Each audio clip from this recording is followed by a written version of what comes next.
Welcome to Basic Brewing Radio for Thursday, December 20th, 2012. I'm James Spencer. I'm Steve Wilkes. Here at Basic Brewing Radio, we're all about home brewing. This week, our annual Brewing Disasters show. Here. We've got all kinds of listeners from people all across the country and around the world telling us how they messed up on Brew Day and how they either recovered or didn't. If you're new to home brewing and would like to get into the hobby for the first time, check out our website, basicbrewing.com, where you can find archives of our audio and video podcasts and our DVDs to walk you through basic and more advanced brewing techniques. You can follow me on Twitter. My username is Basic Brewing, all one word, and you are... Steve Wilkes, all one word. No, it's not. No. Steve _Wilkes. I forget. I didn't know how to say underscore. And actually, I have to interrupt you here for just a minute. You're reading this thing, and it's like the tiniest words I've ever seen in my life. How can you read that? He's got a computer screen that's about 6 feet away from us. Got my glasses. Oh, you're good. Also, I'm on Facebook at facebook.com/basicbrewing.james, and our show page on Facebook is at facebook.com/basicbrewing. Thanks to everybody who's been clicking on the Amazon.com associate link on our site. Boy, Yeah. They've been wearing it out this holiday season. Love it. We're definitely going to the Homebrewers Conference next year. The way it works is if you want to go to Amazon to buy something, go to our website first. Go to basicbrewing.com first. Click on the ad, the Amazon ad. Then it'll take you to Amazon. Then you can buy whatever you want, and we get a chunk of that. Won't cost you anything extra. You got that right. Same thing with our Amazon or our Brew Your Own magazine and American Homebrewers Association links too. Find our iPhone app and our Android app, and we're on BlackBerry Podcast Directory, and we're on Stitcher as well. Sheesh. And you want to do the pitch for the logbook? The 2000 and forever logbook, because we've made a perpetual calendar logbook. That's right. That's right. And so it'll handle 52 batches of your favorite homebrew, and you don't have to be tied into a particular year. Which after How many batches? I thought you said 52. Is 50. That right? 50. Sorry. Well, I get a little carried away. But I interrupted you. 50 batches of homebrew, and the good thing about it this year is the calendar is blank in the front. That's right. So you can start your brew year at any time. That's right, and finish it at any time. That's right. So there you go. There you go. So here we are. We are drinking the triple from Fossil Cove Brewing Company in Fayetteville, Arkansas. I picked up a growler yesterday. Very nice. It is very tasty. It's very triple-y. We are very lucky to have some really good local breweries now, so we can run and get a growler. Or Yeah. Browler. Browler. Oh, it's going to be a long show. I had a Browler the other night, and I got beat up. That's a brawler. A Brawler. So anyway, I wanted to give a little plug. Oh, my God. A little plug to Ben Mills over there at Fossil Cove because he brews some tasty beer. And I also want to give a big plug to the Brew Hauler folks. Yeah. Because they have donated some brew haulers, the regular brew haulers, which are those strappy things that you see whenever you see, carboys on our website or in our videos or whatever. They usually have the little straps on the carb. That's a brew hauler. And they have donated kindly some of the big brew haulers, and they've also donated some of the new little mini brew haulers for your growler size. And they've also donated some shirts as well. So It's pretty awesome. We will have some prizes to give out. Now, I've decided that we're not going to announce the winners on the show. We're just going to go through these, and we're going to read them, and then afterwards we're going to sit and drink a beer, and we'll pick out our favorites. I love that. So everybody's a winner. Well, the thing is, though, how are you going to get the number underneath everyone's chair? Like when you win a door prize? How are you going to sneak that in? I'm not Oprah. Everybody, look under your chair. Somebody just looked under their chair. Yeah, sure. It was me. So anyway, we appreciate very much the brew hauler folks for sending us the goodies. And if you don't have a brew hauler on your carboy, you need to get one. Yeah. Go to your homebrew store, and we highly recommend them, especially in our advanced states of age and such. picking up a carboy is hard to do, but if you have the little strappy things on there, Yep. it's a lot easier. My favorite line for picking up a carboy is, haven't I seen you here somewhere before? It doesn't work. That's sailors. Oh, the sailors. That's right. Not carboys. So what are we doing? Is that any other business to? Oh, by the way, we got a really, really good response this year to the Brewing Disaster stories. Yes. In fact, so many that we're not going to be able to read them all on the show. Darn the luck. Yeah. So if you don't hear your story, it's not because I didn't like it. I liked every single one. I thought they were really good. But we just got so many that these are just kind of the more spectacular ones. Most of them. The thing that I'm worried about is if you got that many, what are we doing wrong? What's going on out there? Well, I'll tell you what we're doing wrong. I got a big stack of papers that tells you what we're doing wrong. Well, I mean, as far as education, well, sure. Well, whatever. We're doing this. Yeah, we're helping out. We're good. Our job is to expose these disaster stories so that people can watch them. Yes. Or listen to them. You can watch them in your mind, but listen to the stories, and then you won't do that. Doc, it hurts when I do this. You don't do that. Okay. Last night I broke my ribs in 3 places. You better stay out of those places. Don't go there. If I could walk that way, I wouldn't need to talk about her. That's right. Damn these eyes. Who needs the car talk, guys? That's right. Okay. All right. Here we go. We're going to start digging in. Well. This one comes from Mark out in Parker, Colorado, and he was brewing with Dylan, Eric, and Keebum. And this is like a novel. I'm going to have to edit this thing down a little bit. Yeah. It was very well written, but I'm going to paraphrase. This is a Reader's Digest, the Brewer's Digest version of the story. Mark says, I get together several times a year with my son Dylan, son-in-law Eric, and on this occasion my neighbor Keebum. Our typical group brewing events have been known as Kaiser brews. Kaiser events have become one of my favorite brew days. We have a lot of fun goofing around and speaking German phrases mixed with forms of humorous German-English linguistic alterations. I like these people. It's during a mid-September Kaiser brew this year we experienced a brew day disaster that necessitated some quick thinking and a late-day change of plans. As we have seen from some of the other brew day disaster stories, the critical factor isn't always the error, as it is a quick and poignant reaction. On this particular day, we were brewing 10 gallons of an American Amber in my backyard. The Brew Kaiser brew days tend to be a bit hectic, since everyone helps with various jobs while speaking as unintelligibly as possible. That's the way our brew days usually end up. Yeah. Milling, measuring, mashing, and chilling all go on with a great deal of confusing commotion. It was during the big chill that a procedural error produced some unexpected drama and an unexpected beer. Wait till you hear this. I'm skipping ahead. Foreshadowing. Yeah, exactly. That's one of the recurring themes.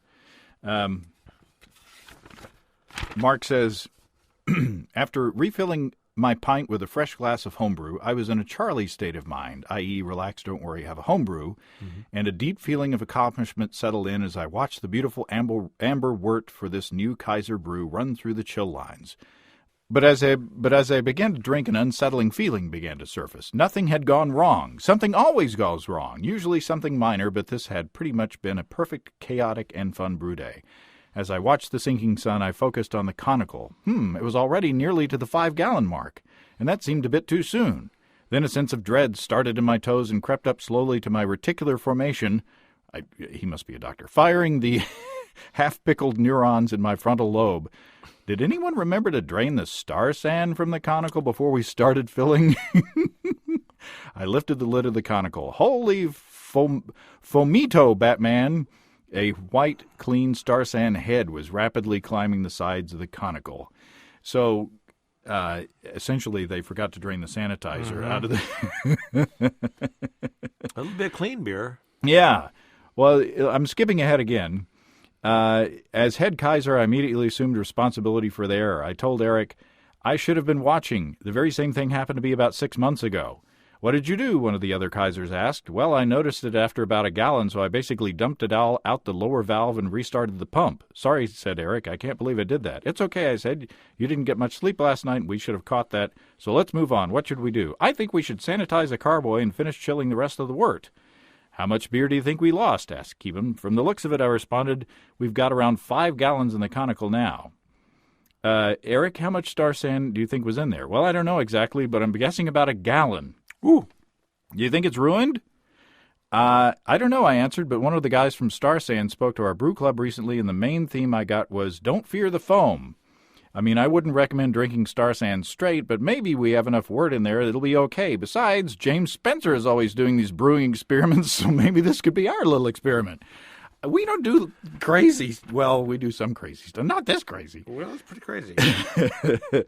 At the very least, we'll find if it ferments and maybe learn a little something. So they just went ahead with it. I mean, yeah, delighted that we weren't going to throw our hard work away.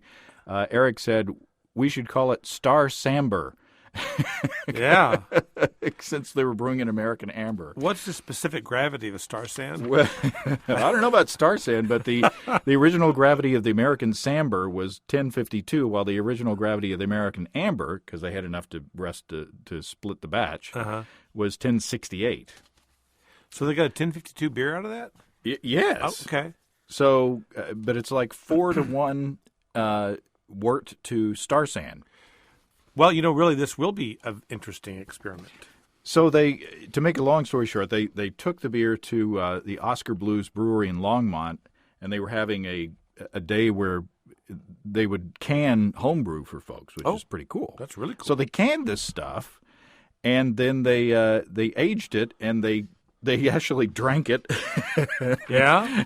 And he says, "I'm a practicing BJCP beer judge, and if I were to judge the Samber as an American amber, I'd have to score it in the low to mid-20s. Well, okay. It lacks the moderate to strong malt flavors and is missing any sweetness or hop flavor." So I was like, well, what would the Star San people think about this? So, so Mark sent an email to the Star San folks. Okay. And here's the answer that he received. "Okay, the short answer is that you are safe to drink the beer. The results that you experienced are to be expected. First off, the lower pH and more water will affect the gravity as well as the flavor profiles. The phosphates in the Star San will act like a nutrient for the yeast to eat. This is why it is safe to say don't fear the foam. The sanitizer is consumed by the yeast. I don't recommend doing what you did, but as long as it is prior to fermentation, you are safe. Yes, there is a limit to where it is no longer safe. That is difficult to determine. However, if the pH of the solution is too low, less than 3.5, it will kill the yeast. That would take a lot of Star San in the wort to get to that level. As long as the pH rises above 3.5, the product is deactivated and turns into food. The other concern is, does the yeast have enough time and other sugars to consume all the Star San? Yeah. I've not done a study on this to determine the rate of consumption. To answer your question, yes, I would have dumped it because the extra water would have alter the expected results. No, it does not concern me to taste it." Wow. And then Mark offered to send us some, and I said, well, maybe not. We'll take your word for it. So that's story number one. That's pretty powerful. I mean, I had a Star San disaster myself. I mean, it's been some years ago, but I left too much in the carboy, and I went ahead and brewed mine up as well, and it was okay. But I didn't fear the foam. So interesting, very interesting, actually. Brave people out there in Colorado. Yeah. Ray from Chatham, New Jersey, writes, when pitching, and again I'm paraphrasing again, when pitching today came, I racked my brew into a bucket, and I checked the thermometer with a floating glass thermometer, or to check the temperature with a floating glass thermometer. Yeah. I owned to make sure that pitching temperature was correct. I pitched my yeast and put it in the basement. The next morning, I went to check on my brew and was surprised to find a dark reddish residue from violent fermentation stuck all around my airlock. Well, the wort was nowhere near that color. I thought nothing of it and allowed to ferment for the normal 14 days. There was not much action for the rest of the time, but I assumed perhaps it was just a perfect storm for the yeast, or maybe a side effect of the whole hops I never knew. I popped off the lid and found myself staggering from an assault on the senses. The smell was identical to the taste of getting punched in the mouth.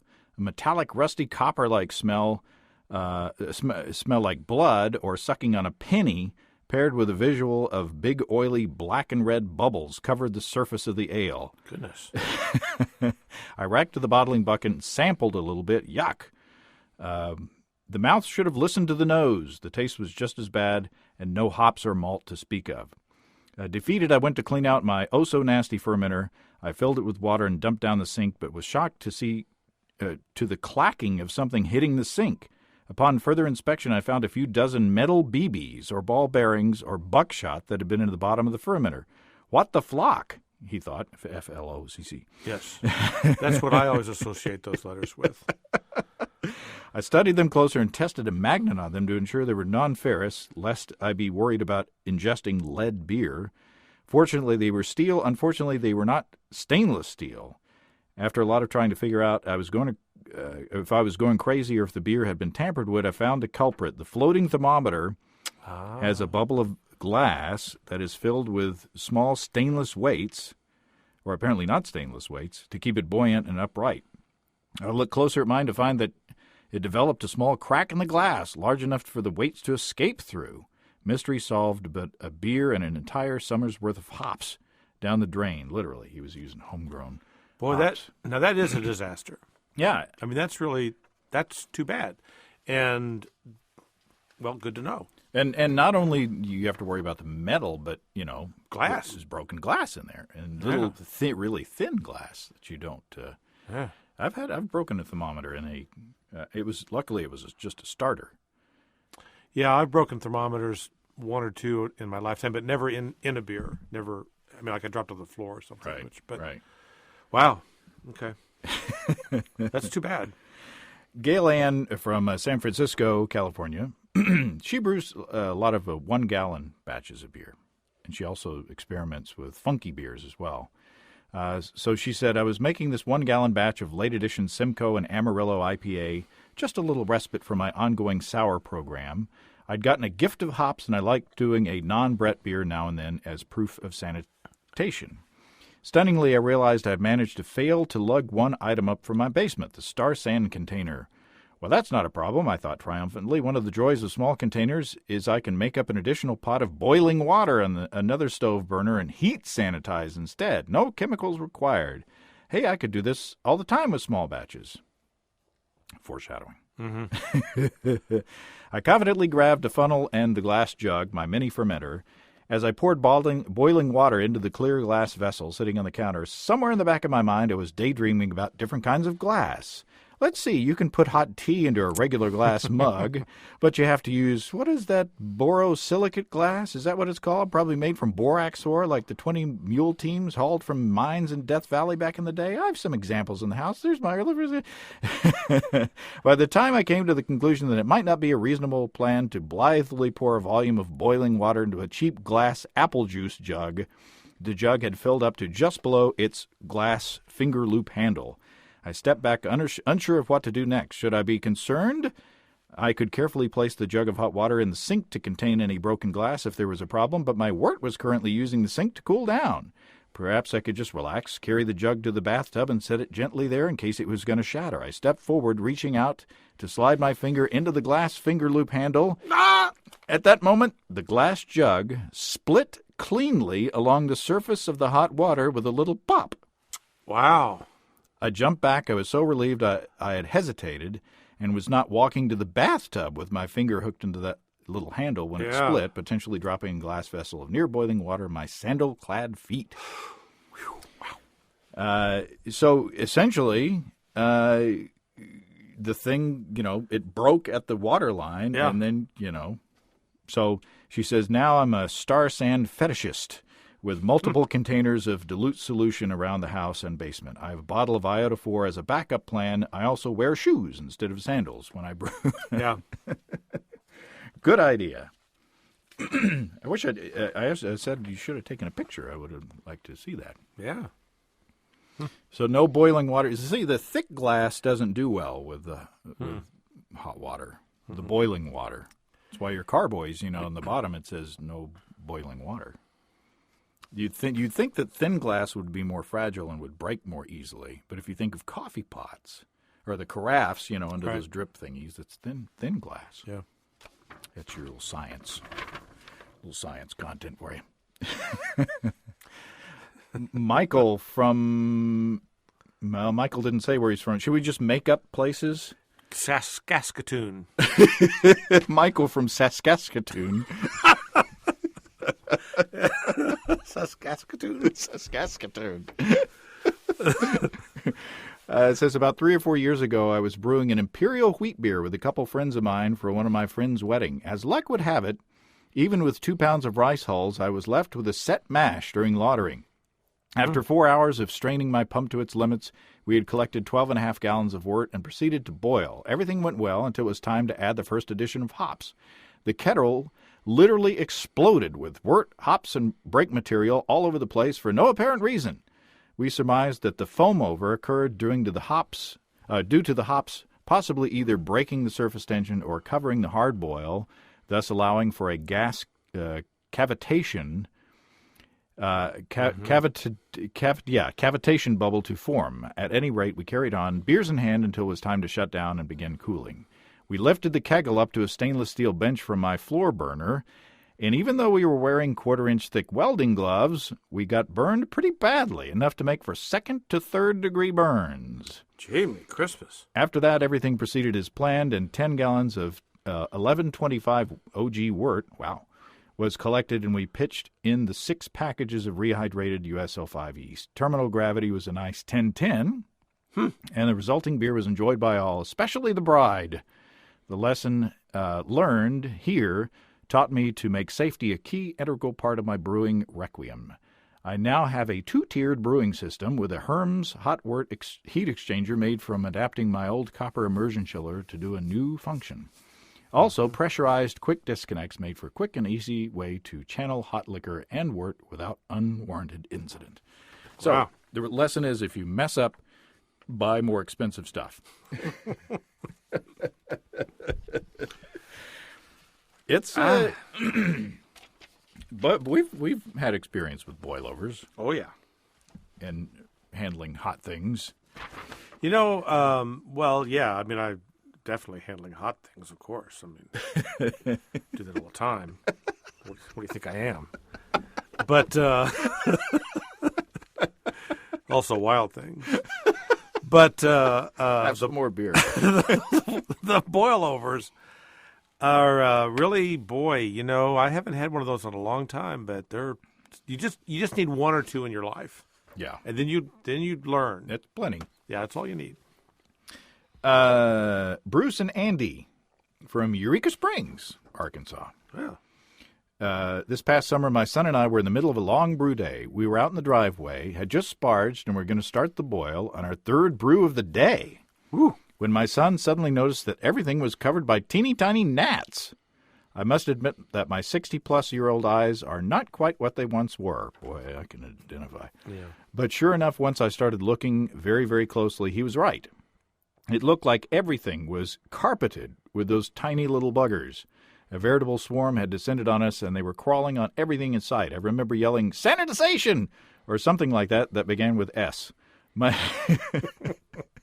My son called out, "Save the beer!" and that became the battle cry as we grabbed the just-filled brew pot and headed for the house. Once safely inside, we got that, we looked at each other, and the question was, what do we do now? We have 6.5 gallons in the brew pot, bittering hops in my hand, and the burners outside. I knew from previous experience that I could eventually bring at least 3 gallons of my brew pot to a boil on one of my propane kitchen stove burners. I divided up the rest among 3 other pots on 3 other burners and got them all fired up and going. With the help of a handheld propane torch held against the side of my brew pot, I was able to eventually consolidate everything back into my brew pot. And once a steady roiling boil was established, took an extra hour. We threw in the bittering hops and were back in business. So there you go. Jeez. And the beer has a real story behind it, and maybe this story should be called The Gnat Before Christmas.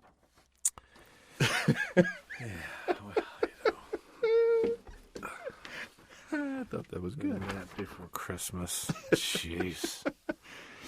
Steve's down in Florida. Steve says, in a word, maggots. Go see the guys with the gnats. I brewed an Imperial IPA with homegrown hops, and when I opened the freezer to dry hop it, I noticed some white specks on the carboy. When I looked more closely, I noticed they were moving. Ew! I thought at first there's only a few. I can clean them off. The beer inside is okay. I rinsed the carboy off, but they were all up under the carboy cap. At that point, I decided to dump it. The prospect of calling it Fly PA was not enough to get rid of the urge to hurl at the thought of maggots in my beer. I think what happened was that I had the drain plug opened on the bottom of my temperature-controlled freezer. The fermentation was so strong, some of it spilled from the bowl. I had the blow-off tube in. Coincidentally, I had left a carved pumpkin on the floor next to the freezer after it had been outside a while in Florida, and I think that's how the flies got in there. I'm now rebrewing the same beer with the rest of my hops, and I'm making sure nothing gets in there this time. That's good. Although I like Fly PA. You like Fly PA, you didn't like the Nat Before Christmas. Well, I like that too, but I don't know. Fly away all. Have I told a story on the show about the mouse and my carboy? I don't know. I'll tell it again. It'll be an annual story. Sounds like an O. Henry story. It'll be like what's her name on Morning Edition, the cranberry sauce. Yeah. That'll be our annual thing. Well, I went down into the basement, and I kept noticing that there was this kind of smell coming from somewhere. And after a while, it went away, and I looked around and couldn't find it. So I went to get a carboy to brew something, and I picked it up. I noticed that the foil cap had been knocked off. I didn't think anything of it, and then I picked it up, and I noticed there was something at the bottom of the carboy. There was the remains of a mouse. Mm-hmm. And I tweeted out, that I was going to throw this carboy away, and people were saying, just wash it out, just clean it out. No, you don't understand. Yeah. The mouse had taken the foil off the top, committed suicide, jumped down into the bottom there, died, and then the process of putrefaction that he went through, it essentially exploded all over the bottom of the carboy, and then all the juices had dried. And boy. I said, even if I can clean all this up, I'm not going to be wanting to drink the mouse beer. Yep. So anyway, that's my gross story. That's pretty gross. You had a mouse-related experience, too. I think we've talked about it. Yeah, mine were in bottles. They were little mice, I guess. Like ship in a bottle only. Yeah. Oh, rodent, be still my heart. You could have brewed a beer and called it Rodent Bach. Rodent Bach. Take me back to Rodenbach, Texas. Stevie T from Guilderland, New York. Is that his name? Or? Yeah, that's hyphenated. Oh, good. I thought maybe it was from a stripper in New York. Steamy T. Stevie T. Oh, Stevie. Sorry. I thought it was Steamy. Back in 2012, I made a Kiwi wit beer. That sounds good. Sounds good. The brew day went well. Fermentation went well, and then I kegged it. I brewed the beer for a party, and it needed to be carbonated pretty quickly, so I did the shake method. I let the keg sit in the beer fridge for a couple days. I hooked the tap line to it, which is made of 2 different diameter hoses. Foreshadowing. The smaller hose was stuck into the larger one. No hose clamps on the connection area. Oops. The length of the 2 hoses combined were giving me perfect pours from previous kegs.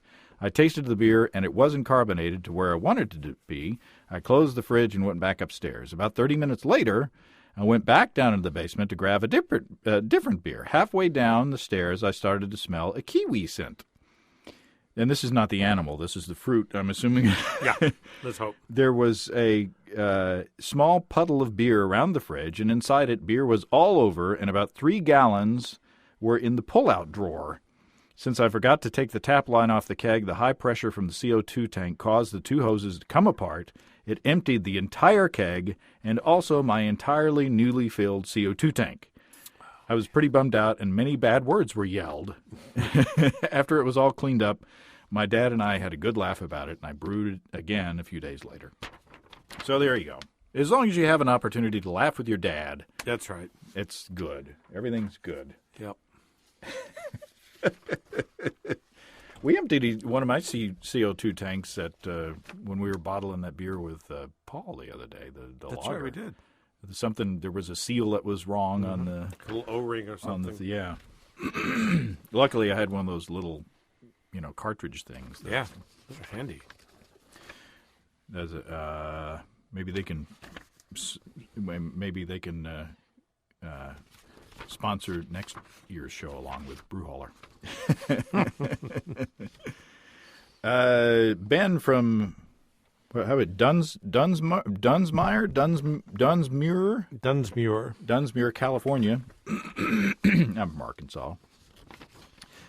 Says, I've been home brewing for about 3 years now, and last year decided to make my first fruit beer, a 2.5-gallon batch of blueberry pale ale. I wanted to start simple, and since I love blueberries, I figured this would be an easy one. Foreshadowing.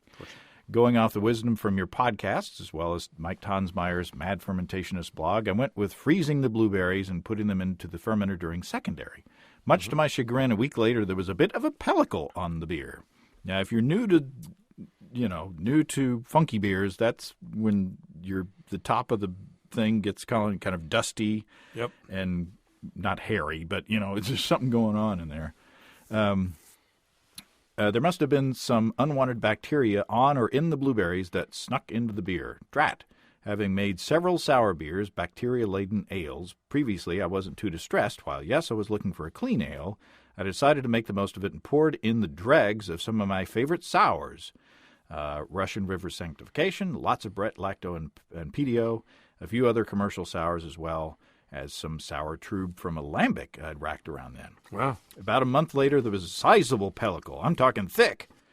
Had I reported this to the proper authorities, it may have required a hazmat team. And he sent photos that we can look at later. Who you got to call? Pellicle busters. That's right.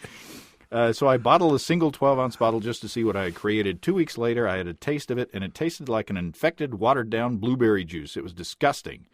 I had just about given up when I decided to do what I could to salvage the beer. It was a bit watery, so I added a gallon of very dry triple I had just brewed.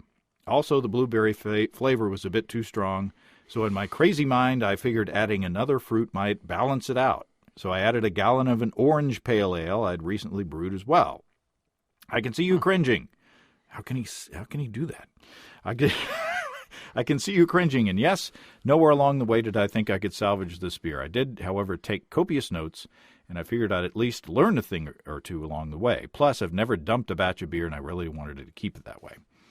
I then left the fermenter alone for 6 months. I ended up bottling them into a bunch of 750-milliliter bottles and put them in a cool place. A few months after that, I crashed a bottle and had a taste. Holy moly, James, the thing was tasty! Yep. I'm not necessarily talking Cascade Barrel House, Russian River, or La Folie, but definitely a wonderful creation from something that basically started out as a dud. So Ben is sending us some. That's great. I was hoping it'd be here before we had a chance to record the show, but maybe we can do New Year's Eve or something. I think that'd be great. Thanks, Ben, for the story and in advance for the beers. Well, once again, the lesson is don't panic. Don't panic. Yeah. I mean, I remember Melon Blood comes to mind. Yes. Remember the Yes, melon our blood? beer made with 100%. All the brewing water was watermelon juice. Yeah, and it was disgusting At first. Now And it's good. It was good. Actually, I have some chilled down. Maybe we could try it after this. Wow.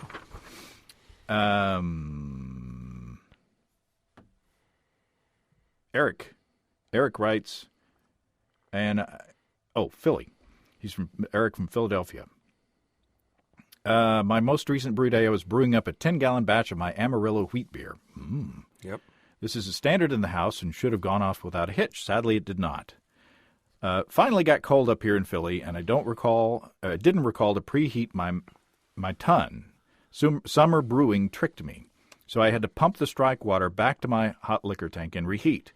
Reheated the water, then dove in. At this point, I realized my refractometer is missing, and since this is a low ABV brew, 1040, I guess I'll have to guess when to stop the sparge.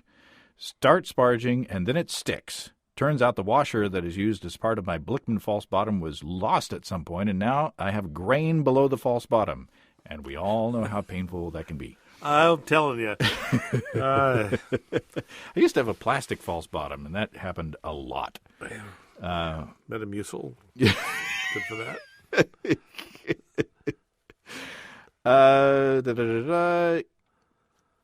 At this point, I used a favorite trick of mine and blew back through the kettle valve with my trusty bike floor pump. This cleared the blockage and allowed me to recirculate and dump mostly wort into the kettle. I still got grain thanks to the missing washer. Started my boil about 10 minutes in, the tank kicked, the propane tank. I grabbed the spare from the grill area. Sadly, the spare was almost empty too, so I drove to the gas station for a tank swap. Fired up the kettle and boiled as per normal. Now it began to rain. God almighty. Fortunately, this is not super unusual, so I rigged up my tarp and soldiered on. I added my hops, whirlflock, etc. without incident, knocked out and did a hop stand as opposed to a kickstand, and then started the whirlpool. At this point, my pump gave out. It's like the Philadelphia Eagles. It's their season. Who's your quarterback? Turns out the grain that got under the false bottom also got into my pump. So I whirlpooled by hand and fired up the wort chiller, which began to spray water everywhere. No, it's the Chiefs' season. Even worse.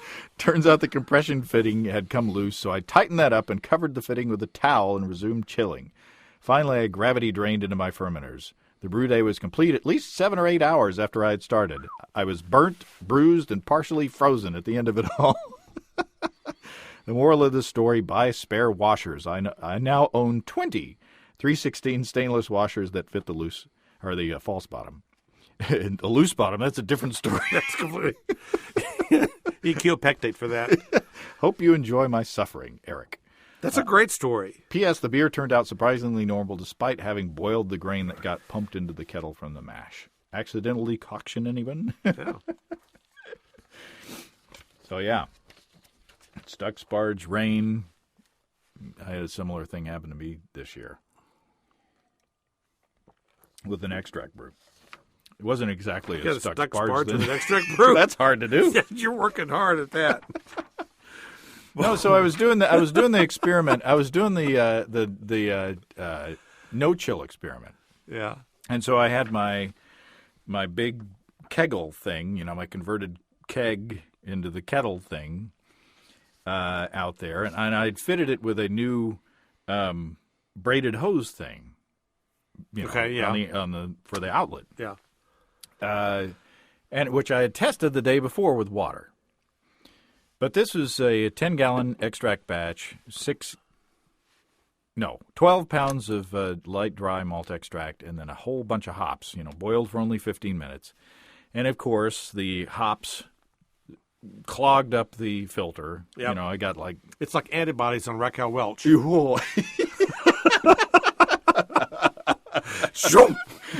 I could watch that scene all day. Get him off. That'll help. So it stopped. And so the thing was, I was supposed to rack half of the hot boiling wort into this plastic container for the no chill, and then chill the second half, and then rack it, easy greasy. It was supposed to be easy. Right. Well, so what I did was I ran and I got a pan, like a 3-quart pan, and I scooped out hot wort into the plastic container, and then chilled, and then it started raining.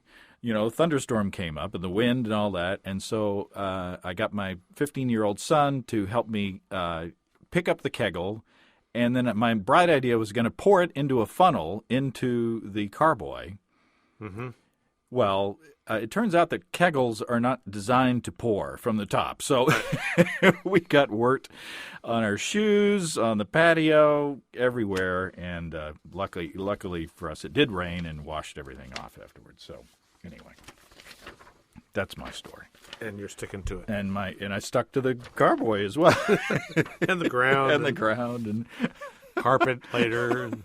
It's like, take off your shoes before you go into the house. Oh, now this is easy. My name's Jason, and I'm writing from Ontario, Canada.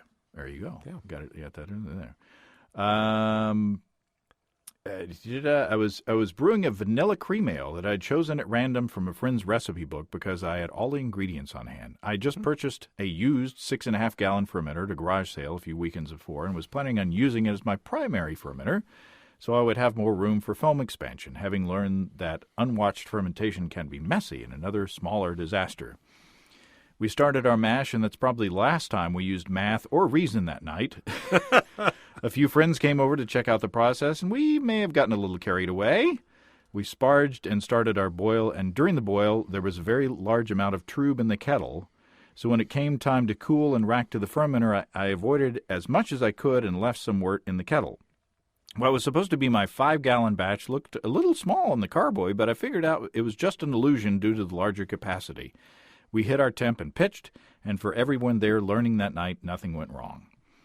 Fast forward to racking to the secondary. This is where some of my mistakes became apparent. There was only about 3.5 to 4 gallons in my secondary. I went back to my notes and realized we only sparged to reach a boil volume of 5 gallons, which was boiled off or left behind with the trub, which I've since learned listening to your show that a little isn't necessarily a bad thing, a little trub in the fermenter. Mm-hmm. I became a little discouraged and kind of forgot about it. When I was moving to my new home 2 months later, I'd rediscovered the carboy and thought, well, what have I got to lose?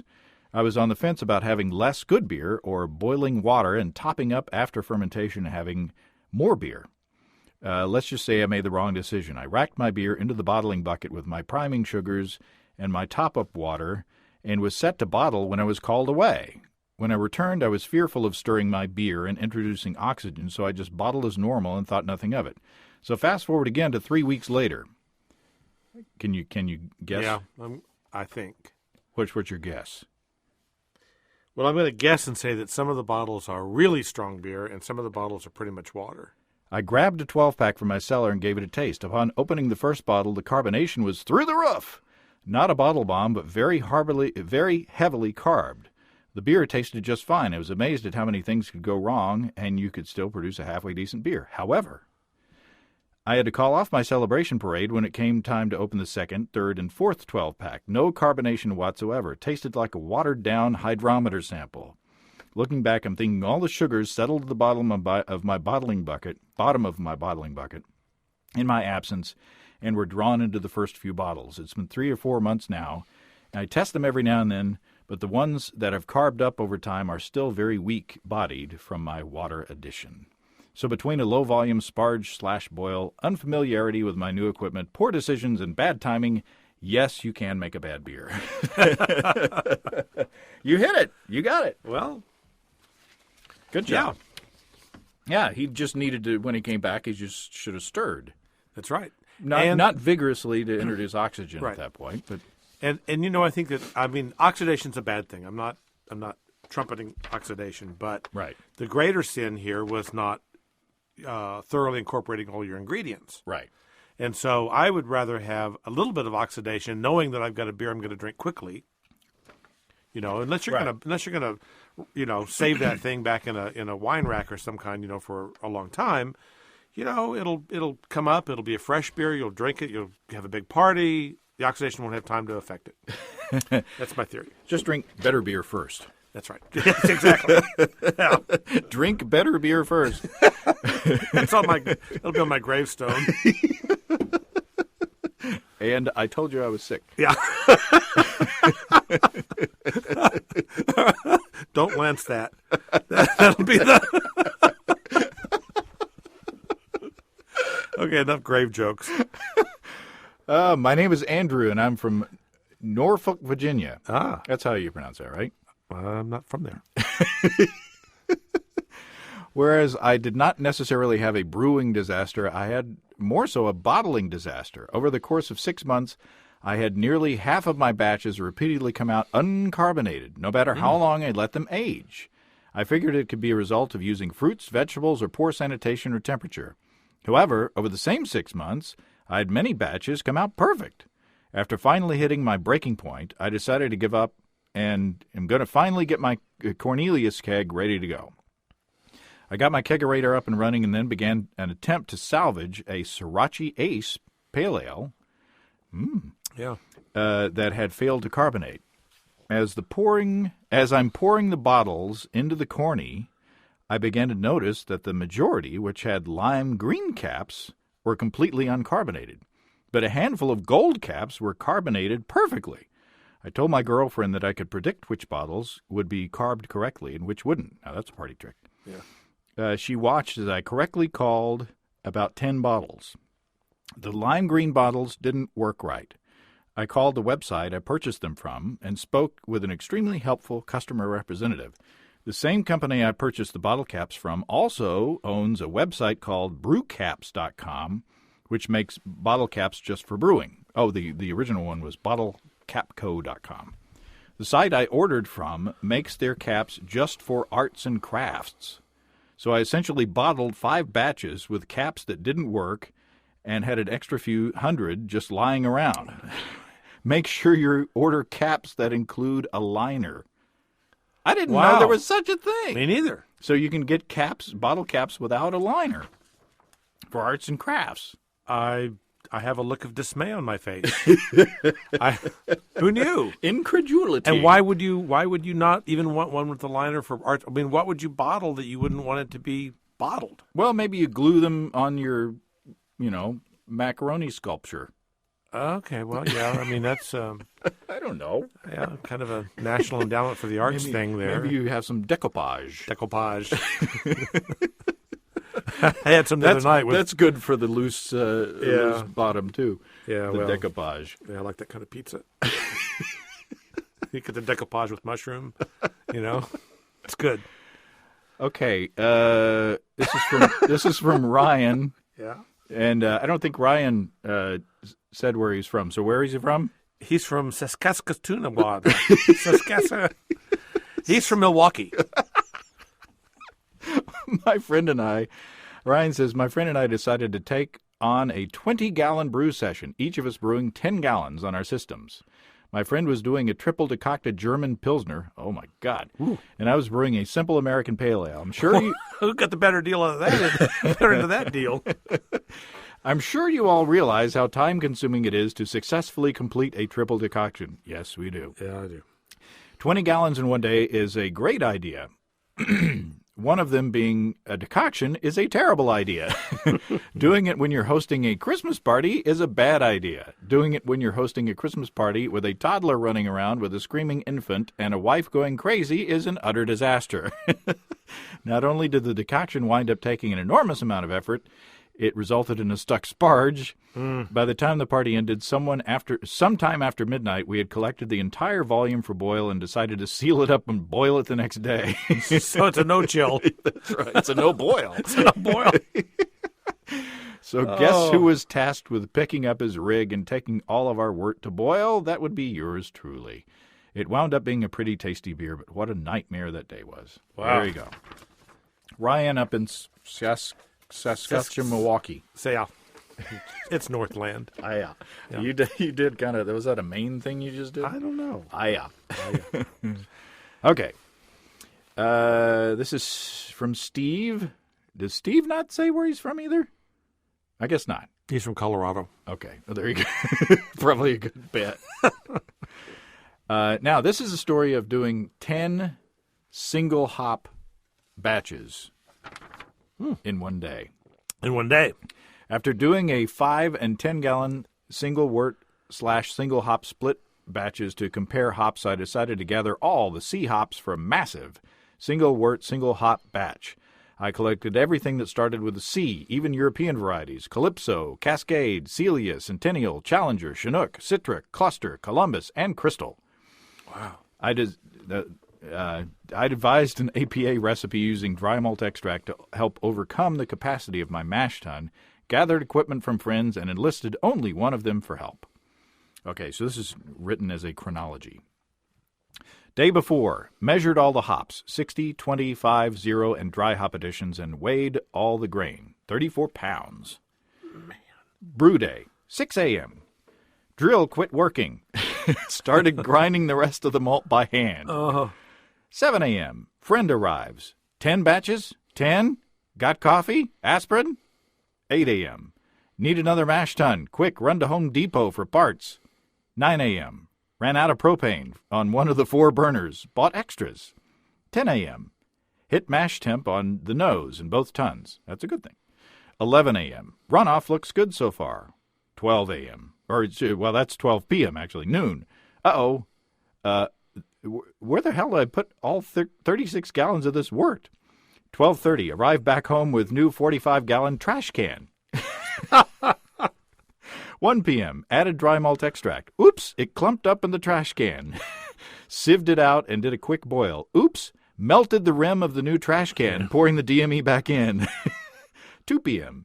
Start the first round of boils. 2:30. Maybe I should have staggered the start times?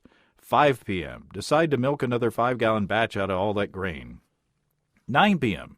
Finally, the last of 10 2.5-gallon brews is chilled and ready for the yeast.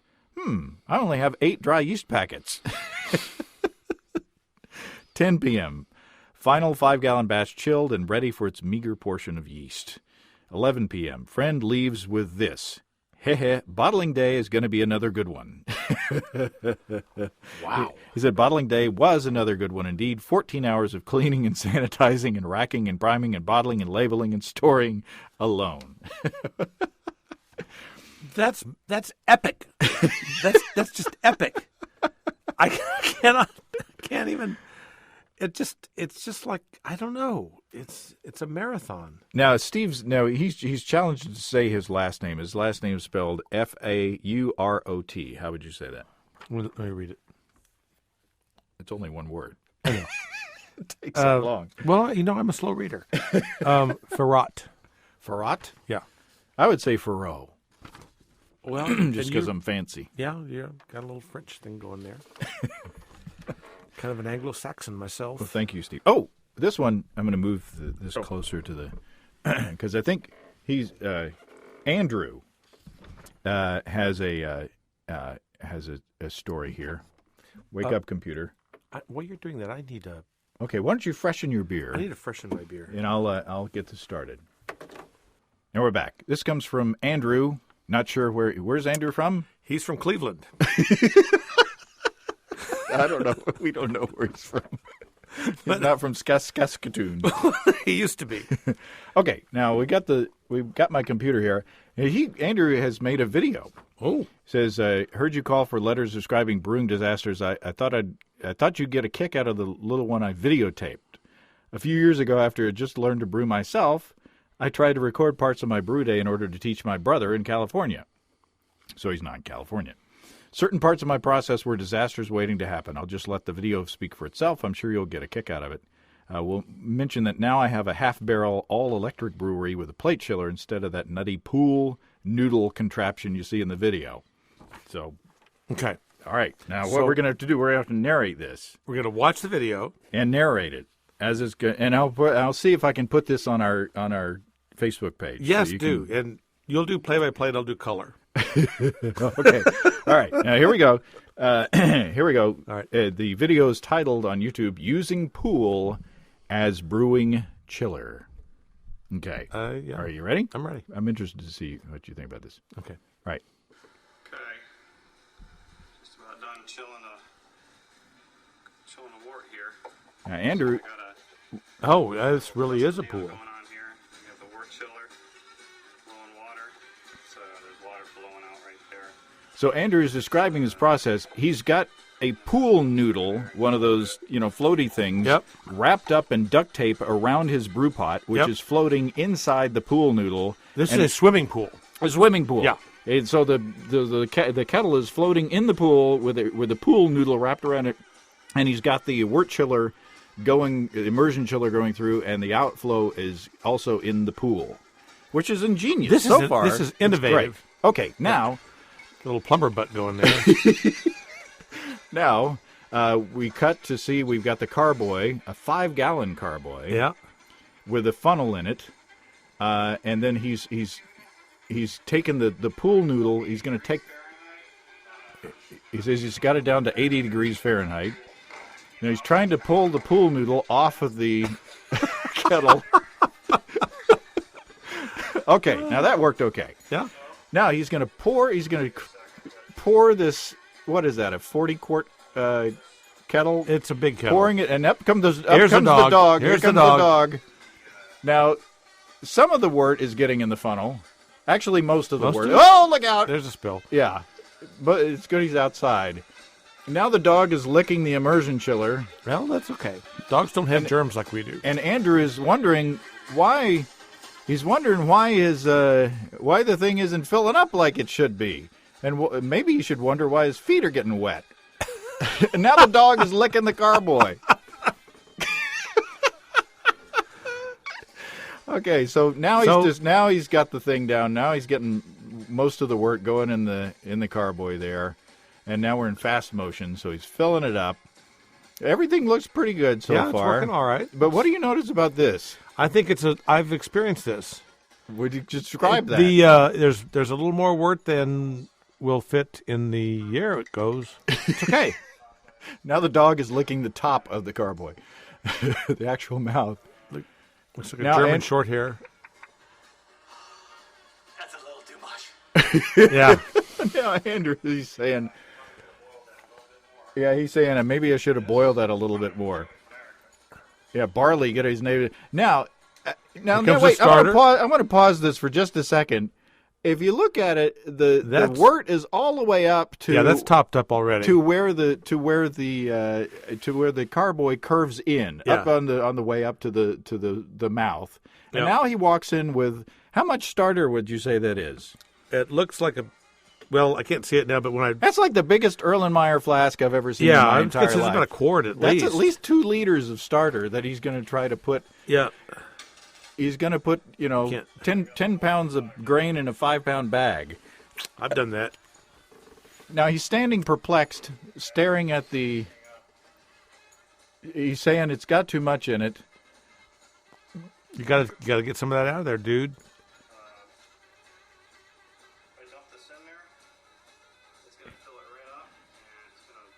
Okay, now he said if I dump this in here, it's going to fill it right up, and I'll have nowhere.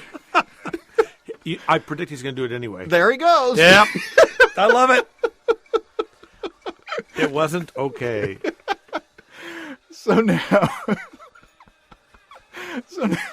he's not even going to have room in the carboy for all of the starter. I love this. Oh, and he left most of the yeast. Oh, yeah, now the yeast is coming out of the top.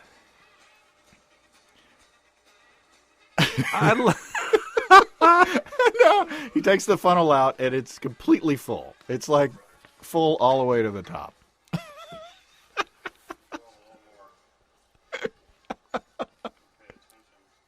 Should have paid attention, he says. Well, there you go. Well, we're not laughing with you. We're laughing at you. Last word. Oh, brother. Oh, brother. That was great. But who hasn't done that? I ask you. I haven't done it that bad. I have. Well, we videotaped you putting too much mead must into a. You tried to put like 4 gallons of mead must into a 3-gallon carboy. Well, it's actually about 3 gallons. It was actually about, I'm going to say 3.5 gallons in a 2.5 gallon. Okay, so I stand corrected. You do. Well, I had a half a gallon too much. I miscounted my half-gallon pours when I was making my water. And I had a half gallon too much, and then I didn't allow for the honey, for the actual volume of the honey. But it made a wonderful addition to the beer I brewed later that day. Oh, well, there you go. There you go. And it was a tasty mead as well. Okay. All right. We're going into the speed round now. Speed round. Stuart from Lambert, Scotland says, Scottish craft brewers, give us a shout-out. Oi. Oi. Is that what you said? No, I don't think so.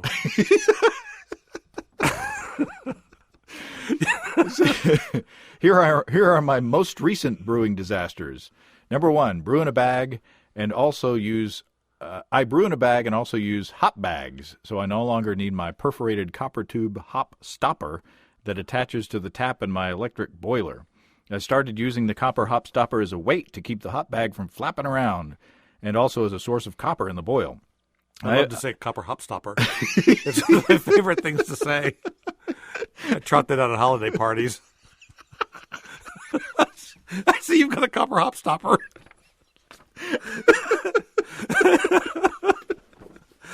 I had a sexual harassment suit from that one.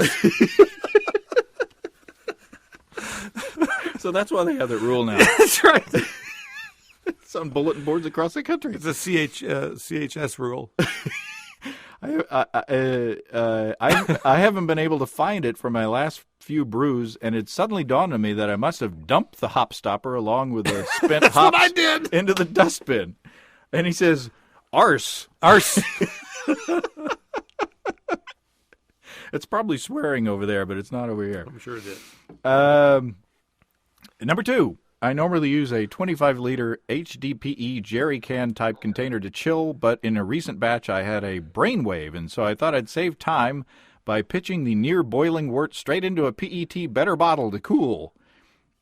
Yeah. As the 90-degree Celsius wort hit the PET, I suddenly remembered that better bottles are only rated up to 60°C. The better bottle quickly started to revert back to its original form, which is a blob of shapeless plastic. Arse. I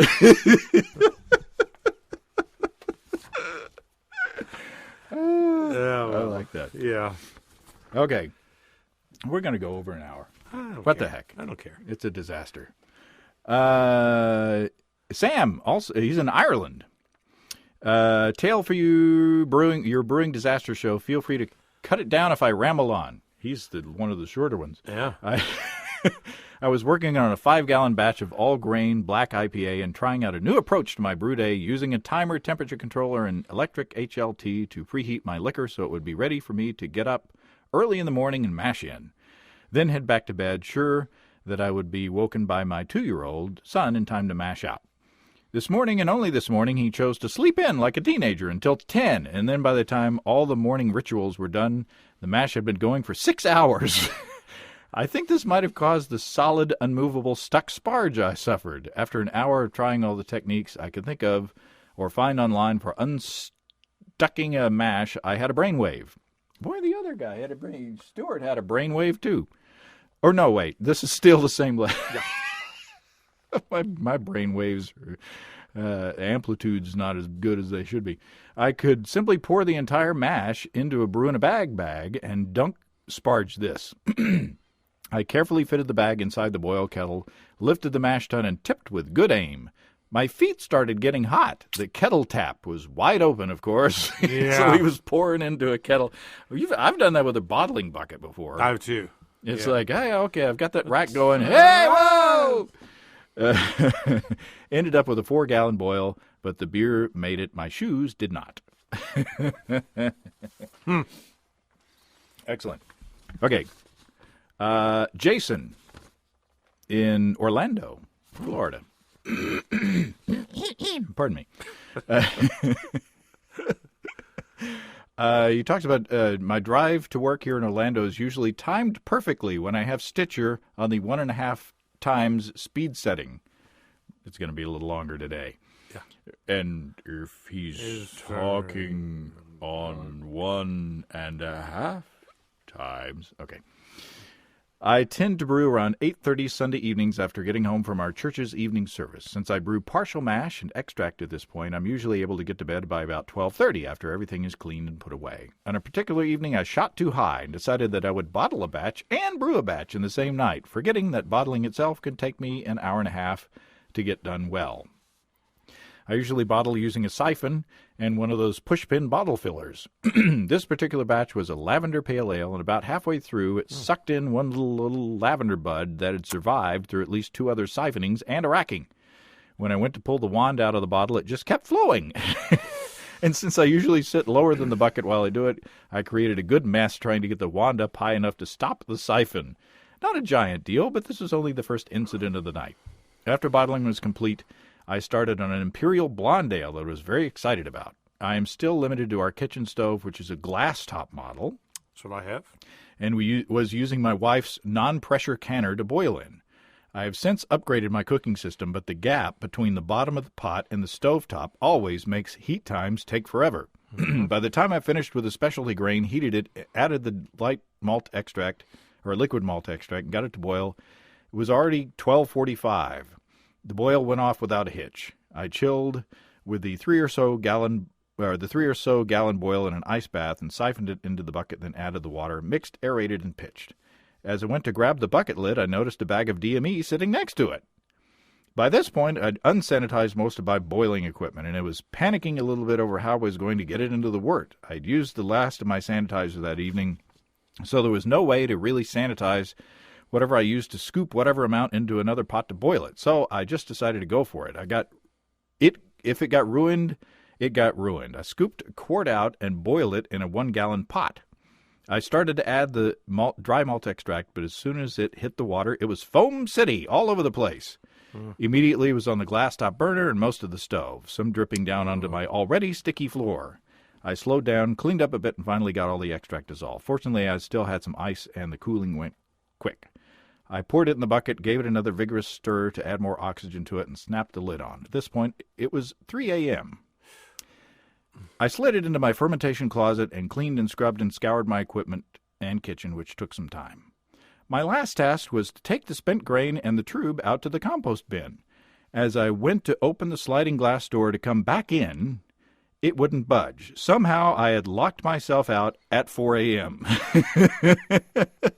At least he's in Orlando? Yes. At least it's not cold. You're always looking at the positive side. I always see a silver lining. We had recently moved into this place, and I didn't know that particular door had a sense of humor and would sometimes just drop the latch into place when it's closed too hard. Yep. After scaring the crap out of my wife so she could let me in, I decided that I was calling off the next day. Let's see, if he had been in Saskatchewan, That would have been a lot colder. it would have been a lot colder. But the chilling would have gone quicker. Okay, 2 more. Woo! Greg in Bowmansville, Pennsylvania. I have my first brewing disaster story to share. I have had small things happen, like dropping a carboy. Okay, first of all, that's not a small thing. Dropping a carboy and So I want to hear what the big things are. Yeah. Dropping a carboy and breaking it, and boilovers and such, nothing major. But last Monday, while I was brewing in my garage, it happened. I was trying to do 2 brews in a day. This is a recurring theme. First beer was an ESB, second a stout. I mashed in the ESB and the temperature was high, so I had to stir the mash to bring the temperature down. When I drained the mash tun, I noticed grain coming out of the spigot, but thought nothing of it and continued draining. I put the first runnings on the burner to start heating them while I sparged the grains. At the end of the sparge, I realized my manifold had come apart. Yep. And the valve to the mash tun was totally clogged. I decided to scoop the grain out into my funnel with a strainer in it. Things were going along slowly when I dropped the funnel into the bucket I was using to collect the second runnings. I decided to pour the bucket through the funnel into a carboy. While pouring the bucket, the first runnings on the burner, remember them, decided it needed some attention and boil over. I ran to turn off the burner, and doing so, I dropped the bucket, spilling about a gallon of the second runnings and grains that were in the bucket. At this point, I was a little upset and wet from the wort splashing out of the carboy onto my legs. I decided I needed to stop and take a breather, and then continued scooping the grain from the mash tun and got a total of about 5 gallons into the pot. Gosh. The rest of the boil went off without a hitch, but my original gravity was 10 points low. After all this fun was over, I realized I had a second brew to do. The second beer went well. Okay, would you have the stamina to do the second beer? No, that would have been it. Second beer went well, and the day was about 8 hours of brewing and cleaning the garage. Lesson learned, my mash tun manifold has been getting a little loose in the joints, and I guess the stirring of the mash unhooked the pipes. We're be getting some stainless steel screws to hold the pipes together and asking for a false bottom from Santa. Boy, that guy is serious. Whew. So good for you, Greg. Yeah. All right. Last one. And this is from Tim Lieber, who we met up at the Homebrewers Conference with his mead experiment.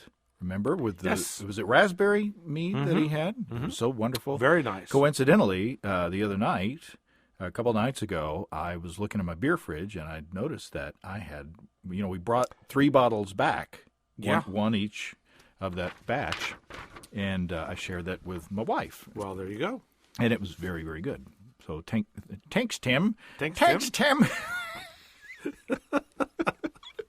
Thanks for nothing. You have a fine, steady hand. It's a callback to Caddyshack. Well, thanks for nothing. Okay. Years ago, in the fall, I got in my mind to start making mead. So I went out and got a copy of Brewing Mead, Wassail, in Mazers of the Mead by Robert Gayer and Charlie Papazian. The recipes in it suggested boiling the honey. So my brother and I got my future sister-in-law's largest pot, added the honey and enough water to bring it up to an inch or so of the pot. The book mentioned skimming the foam, and we figured we'd left plenty of space in the pot. When the honey water came to a boil, it started foaming vigorously all over the stove and even down inside the electric range top. After a few moments of paralyzing terror, we got the foaming under control, mainly due to the fact that the honey provided its own headspace when it boiled over. That's handy how that happens. Yeah. We wiped down the outside of the pot and put it back on the heat. The funny thing about sugar, when it gets hot, first it caramelizes, then if it gets hot enough, it burns. We went from honey boiling over to having the stovetop in flames. Luckily, my brother and I were both Boy Scouts, so this time we snapped into action and got the fire under control in a second or two. At this point, the whole house smelled like burnt caramel, but we got the job done. The honey we had left went into the carboy with enough water to make 5 gallons. Since we could not find the hydrometer, we decided to forego taking an original gravity reading. In went the yeast and the urea and acid blend, and on went the fermentation log. We parked the carboy in a closet on an outer wall and let it go. Oh, boy. 2 months later in January, all signs of fermentation had stopped. We gave it another couple weeks to be sure and bottled at the end of January. We tasted a little, and it was not great, but it was not the worst thing either. The bottled mead went into a little storage area that was not climate controlled, and all was well. Is that the end of the story? No. Until March came along. At this time, I lived in Kansas City. There you go. And we get warm periods in the spring where it can get up into the low 80s for a day or two. One weekend, my brother and future sister-in-law were out, and it warmed up for a good 4 days. Well, the yeast woke up, and finding plenty of sugar, went to town. We'd bottled 30 wine bottles, and by the time I got the phone call to come help clean or else, we were down to 4. Whoa. Imagine 26 bottles of half-fermented mead dried on a linoleum floor. I don't think she got her cleaning deposit back on that apartment. Probably not. My brother and I tried one of them and spent the next few nights trying to figure out how honey and water transformed into a blend of kerosene, sterno, Band-Aids, and stinkfoot. Well, there is a silver lining to the story, though. My future sister-in-law had a roommate before my brother moved in that still had some of the stuff in that storage closet. She stole our last 3 bottles of mead and took them to a New Age crystal weenie camping weekend. that's too good. Without tasting it first, passing it around, she was quite proud of it from what I heard.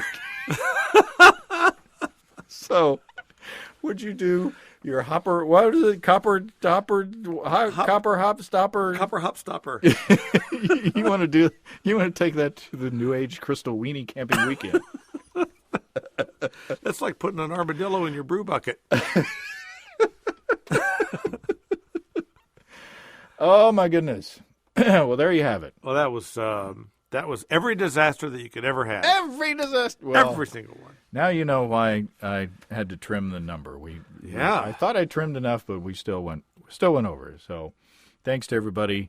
Like we said before, Steve and I are going to get together and pick out our favorites. And although they're all good, I mean, even the ones I didn't read are good. They're just just fewer injuries.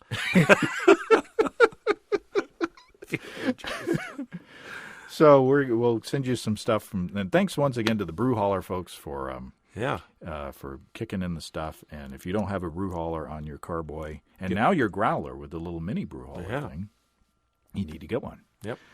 So now's the time to.